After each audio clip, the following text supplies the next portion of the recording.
Today on FJI, Iraqi Prime Minister visits Al-Anbar and Iraqis learn mortuary procedures.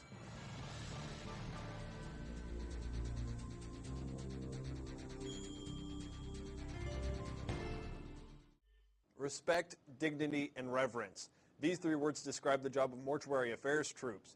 Specialist Kirk Bell spent time with a group of Iraqi soldiers as they took their first steps towards laying their own fallen comrades to rest. I'm Staff Sergeant Raymond Morris. I am the Camp Taji Mortuary Affairs Collection Point NCOIC. In a small classroom at the Mortuary Affairs Collection Point on the coalition side of Camp Taji, Sergeant Morris teaches the first class of Iraqi Army soldiers the techniques to process human remains. This training is going to consist of a 5-day classroom and hands-on training. Once they finish this training and they go into the hands-on, that's where they'll pretty much pick up the majority of the actual work. The goal of the class is simple: train enough Iraqi soldiers to one day work receiving, processing, and storing the bodies of Iraqi Army soldiers from the battlefield to a collection site. The class the soldiers receive is an abbreviated version of the Mortuary Affairs School, focusing mainly on collection point management.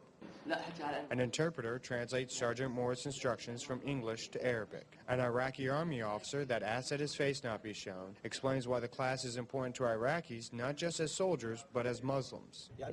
It's very important work here. The dead soldiers must be received by his family or relatives, so they take the necessary procedures of burying them. It's a very important issue. As we're instructed in Islam, people should be honored by burying them as fast as possible. Currently, coalition forces are primarily responsible for processing the remains of Iraqi Army soldiers.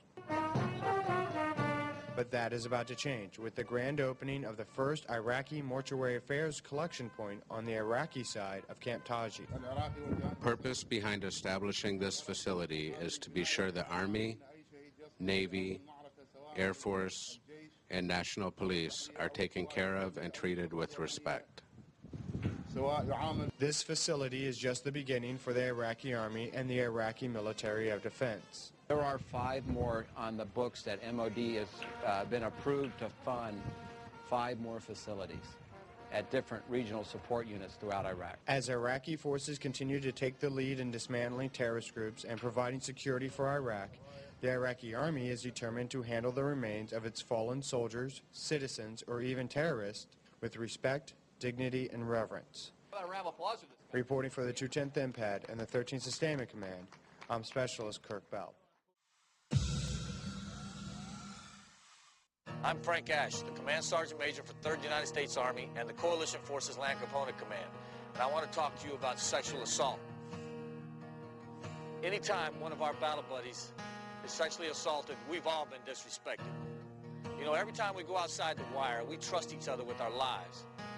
So why can't we trust each other inside the wire to show each other a little respect? Sexual assault is unacceptable. Let's stop it now.